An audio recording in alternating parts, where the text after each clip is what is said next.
चलिए आज हम बात करते हैं चेकसम्स की, जो डेटा लिंक लेयर में एक महत्वपूर्ण सिद्धांत है। जब हम डेटा ट्रांसफर की बात करते हैं तो यह सुनिश्चित करना बहुत जरूरी है कि डेटा सही तरीके से और बिना किसी गलती के पहुंच रहा है। यही जगह है जहां चेकसम्स का काम आता है।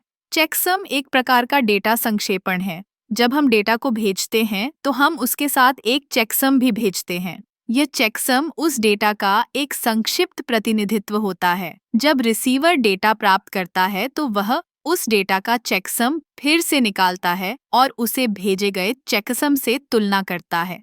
अगर दोनों चेकसम्स मेल खाते हैं तो यह संकेत है कि डेटा सही है। अगर नहीं तो रिसीवर जानता है कि डेटा में कोई गलती हुई है। अब चेकसम्स कैसे काम करते हैं? मान लीजिए आपके पास कुछ बाइनरी डेटा है। आप इसे एक निश्चित तरीके से जोड़ते हैं, जैसे कि सभी बाइनरी अंकों को जोड़ना। फिर इस जोड़ का एक संक्षिप्त रूप तैयार किया जाता है, जिसे हम चेकसम कहते हैं। यह प्रक्रिया इतनी सरल है, लेकिन इसके पीछे एक गहरी गणितीय सोच है। चेकसम्स का उपयोग केवल डेटा लिंक लेयर में नहीं होता, बल्कि यह नेटवर्क लेयर और ट्रांसपोर्ट लेयर में भी महत्वपूर्ण है। लेकिन डेटा लिंक लेयर में यह सुनिश्चित करता है कि डेटा फ्रेम सही तरीके से भेजा गया है।